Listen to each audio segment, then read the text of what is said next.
Hello everyone and welcome to Vedankul. BHU PG counselling में spot round में registration अभी चल रहा है, लेकिन कुछ इम्पॉर्टेंट अपडेट शेयर करना है इस वीडियो में, या फिर कह लीजिए कि इन्फॉर्मेशन शेयर करना है। सबसे बड़ी प्रॉब्लम ये आ रही है कि बहुत मैसेज ये आ रहे हैं कि किसको अप्लाई करना चाहिए इसमें। तो सबसे पहली बात कि बीएचयू के ऑफिशियल पोर्टल पे ही जो एडमिशन का पोर्टल बनाया गया है उसमें ही एक पीडीएफ अपलोड किया गया था, जो कि आपको दिख पा रहा होगा स्क्रीन पे। नोटिस सेक्शन में आप जैसे ही जाएंगे यहाँ आपको दिखेगा कि कुल कितनी वैकेंट सीट्स हैं, इसके लिए एक पीडीएफ अपलोड किया गया था। BHU PG admission vacant seat status. जैसे आप इस पर क्लिक करेंगे एक न्यू पेज ओपन होकर के आएगा और वो कुछ ऐसा दिखेगा आपको।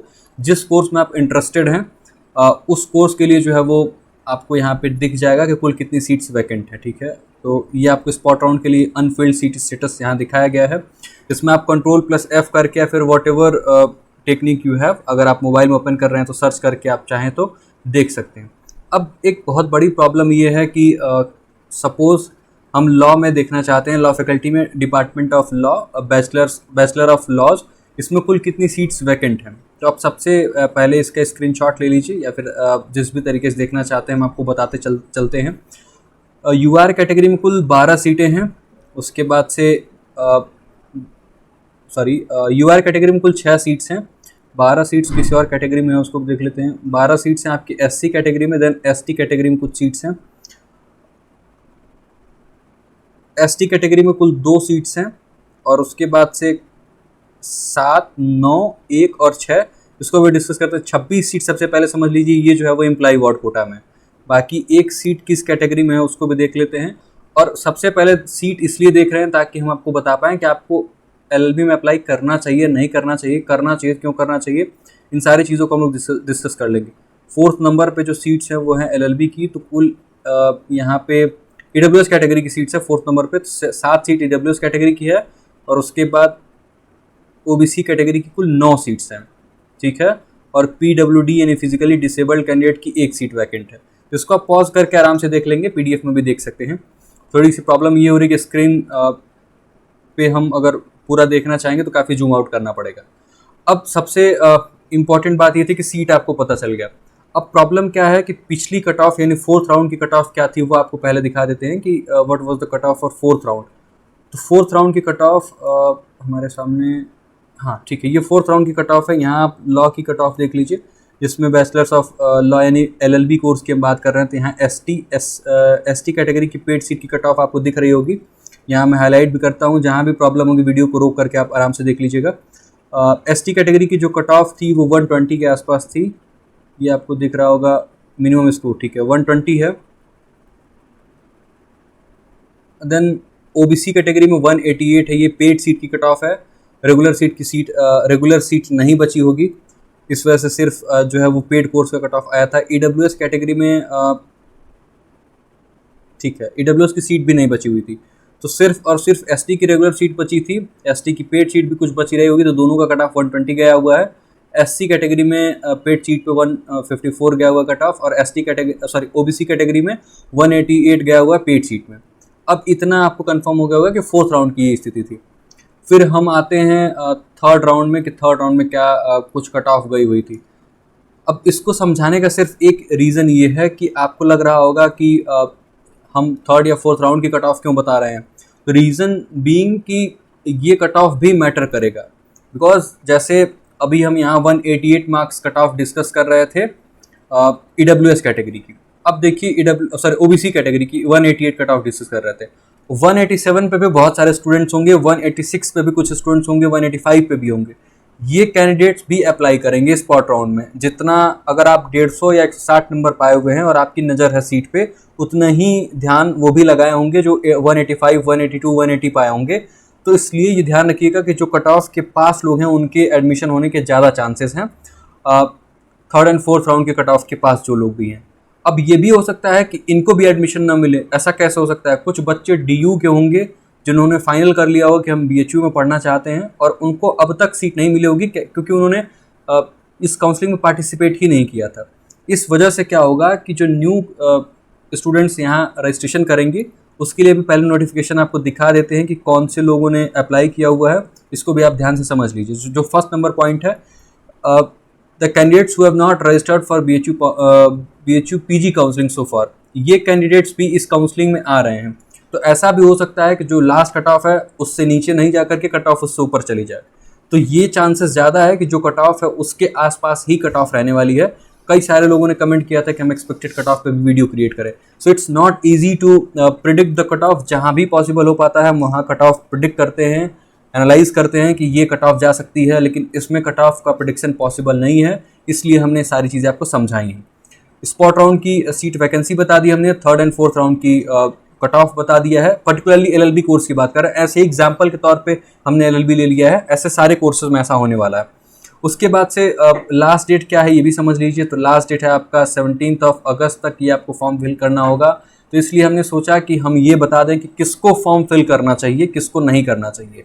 अब देखिए, कट ऑफ से अगर आप 5 से 10 नंबर हैं कम है तो ठीक है, आप रिस्क ले सकते हैं। अब 2-3 फैक्टर्स हैं रिस्क लेने के। आप किसी भी कोर्स के लास्ट कट ऑफ में, अगर लास्ट कट ऑफ जो भी गई है थर्ड या फोर्थ राउंड में, उसके आसपास हैं तो आप रिस्क ले सकते हैं। बाकी अगर आप रिस्क लेना चाहते हैं तो आपके 30-40 नंबर कम है तब भी आप अप्लाई कर सकते हैं। लेकिन मेरा ख्याल ये कहता है, मेरा जो ओपिनियन है कि वो सिर्फ आप अपने मन को तसल्ली देने के लिए कर रहे हैं। ऐसा आपके एडमिशन होने के चांसेस बहुत कम रहेंगे। आपको और भी यूनिवर्सिटीज़ का जो ऑप्शन है वो लेके चलना चाहिए। ये मेरा ऐसा ओपिनियन है और इसलिए मैं आपको ऐसा सजेस्ट कर रहा हूँ। तो किनको अप्लाई करना चाहिए इस बात को सबसे पहले समझ लीजिए कि उनको अप्लाई करना चाहिए फर्स्ट पॉइंट पे जिनके 5 से 10 नंबर कम है, ठीक है, या अधिक है या कम है। मतलब अधिक होगा तो आपके एडमिशन हो चुके होंगे पहले। अगर आपने अभी तक पार्टिसिपेट ही नहीं किया है बीएचयू में और आपके जो है वो लास्ट कट ऑफ जितनी भी गई है उससे अधिक मार्क्स आ रहा है, तो आपको जरूर पार्टिसिपेट करना चाहिए सीट वैकेंसी के अकॉर्डिंग, ठीक है। दूसरी बात क्या है कि 5 से 10 नंबर प्लस या माइनस अगर आपके हैं तो then you should participate in the counselling. अब बाकी लोग भी अगर पार्टिसिपेट करते हैं तो प्रॉब्लम क्या होगी इस बात को समझिए।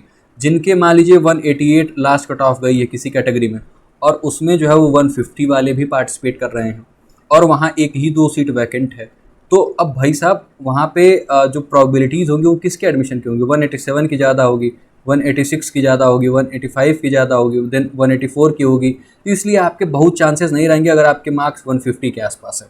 मेरा कहने का मतलब ये है, फिर से 20-30 नंबर अगर ज़्यादा कम है तो फिर नहीं होगा।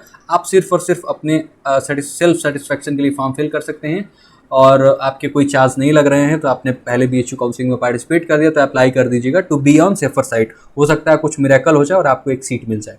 तो आई होप आपको समझ में आया होगा कि किसको अप्लाई करना चाहिए। जिनके 5 से 10 नंबर कट ऑफ से आसपास हैं, किसी कोर्स में मान लेते हैं सपोज कि जो कट ऑफ है लास्ट कट ऑफ वो 150 गई है किसी कैटेगरी के लिए, तो अब वहाँ किनके होने के चांसेस ज़्यादा रहेंगे? जो 140 प्लस मार्क्स हैं, ठीक है, इनके होने के चांसेस ज़्यादा रहेंगे। अब हो सकता है यहाँ ऐसा भी कि 150 से ज़्यादा कट ऑफ चली जाए, 155 चली जाए। इसके पीछे क्या रीज़न हो सकता है? मैंने बताया कि कुछ नए कैंडिडेट्स भी अप्लाई करेंगे, हर एक कोर्स में ऐसा हो सकता है। तो डरने की ज़रूरत नहीं है। To be on safer side पे रहने के लिए आप सब अप्लाई कर दीजिए, ये ज़्यादा अच्छा होगा। एडमिशन होना होगा, आपके फेवर में होगा, आपका लक अच्छा होगा। अब आप एग्ज़ाम दे चुके हैं तो होना होगा तो आपका हो जाएगा, नहीं होगा तो कोई और अल्टरनेटिव ज़रूर देखिएगा। सो आई थॉट कि मुझे एक वीडियो क्रिएट करना चाहिए कि किसको बीएचयू में पीजी के स्पॉट राउंड में अप्लाई करना चाहिए। तो आई होप मैं शायद आपकी कुछ हेल्प कर पाया हूँगा। बाकी ये थी पूरी इन्फॉर्मेशन। मिलते हैं कि शॉर्ट वीडियो में। कुछ भी डाउट हो तो कमेंट बॉक्स में कमेंट कर दीजिएगा। कैसे अप्लाई करना है तो आपको सबसे पहले कहा जाना है अपने लॉगिन पे जाइएगा और लॉगिन में जाके जो है वो अप्लाई फॉर स्पॉट राउंड का एक ऑप्शन आ रहा है, वहाँ आपको जाना है। देखिए हम वो भी दिखा देते हैं। इस पोर्टल पे आप जैसे आएंगे एडमिशन पोर्टल पे, then you will have to click on this apply now. जैसे आप इस पर अप्लाई नाउ पे क्लिक करेंगे, लॉगिन करके जैसे आप अपने आईडी पे जाएंगे वहाँ पे अप्लाई फॉर स्पॉट राउंड होगा, वहाँ आपको कोई चार्जेस नहीं लगेंगे। अगर आपने पहले रजिस्ट्रेशन किया हुआ है तब आप लॉगिन करेंगे। जैसे लॉगिन कर लेंगे उसके बाद से फिर आप यहाँ जो है वो अपना एप्लीकेशन नंबर पासवर्ड डालेंगे और फिर लॉगिन करने के बाद अप्लाई फॉर स्पॉट राउंड कर देंगे। अगर आप न्यू रजिस्टर हैं, मतलब न्यू यूज़र हैं, आपने अभी तक बीएचयू पीजी काउंसलिंग में पार्टिसिपेट ही नहीं किया तो आपको न्यू रजिस्ट्रेशन क्लिक करके यहाँ से पार्टिसिपेट करना होगा। कुछ और भी बातें हैं जो हम आपको बताना चाहते हैं कि जो गैट बी जो मतलब कैंडिडेट्स हैं गैट बी के लिए, उनके लिए जो स्पॉट राउंड होगा वो 19 और 20 तारीख को जो होगा वो आप फॉर्म फिल कर पाएंगे। Registration for the spot round for GAT B candidates will be available on BHU website on August 19, 20, 2025. The allocation for these candidates will be announced accordingly. तो अब मैं आपको बहुत बोर नहीं करूंगा, जो इंपॉर्टेंट बात थी वो मैंने आपको बता दी है कि किन को अप्लाई करना चाहिए, किन को नहीं अप्लाई करना चाहिए। अलग अलग कोर्सेज में आप ऐसे ही एनालाइज कर लीजिएगा, इस वीडियो को पूरा ध्यान से समझ लीजिएगा। 1.5 या 2 पे आप करके इस पूरे वीडियो को समझिए, देख लीजिए, उसके बाद फिर अपना अप्लाई कर दीजिएगा। तो दिस वॉज, मैं सबको अप्लाई करने के लिए कहूँगा, जिनके भी 20, 30, 40, 50 मार्क्स कम हैं, सब आप अप्लाई करिए। क्यों अप्लाई करिए?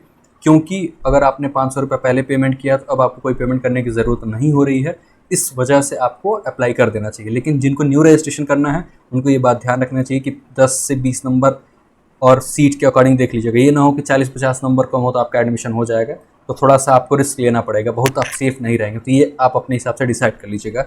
बस ये मुझे लगा कि मुझे आप तक आइडिया पहुंचाना चाहिए, क्योंकि बहुत लोगों के टेलीग्राम पे मैसेज आ रहे हैं, सो आई थॉट कि काम कर देना चाहिए। So this was all about this video. मिलते हैं कि शॉर्ट वीडियो में, तब तक खुश रहिए, पढ़ते रहिए, अपना बेहद ख्याल रखिए। आप सभी का बहुत बहुत धन्यवाद। Thank you very much. See you all in the next video.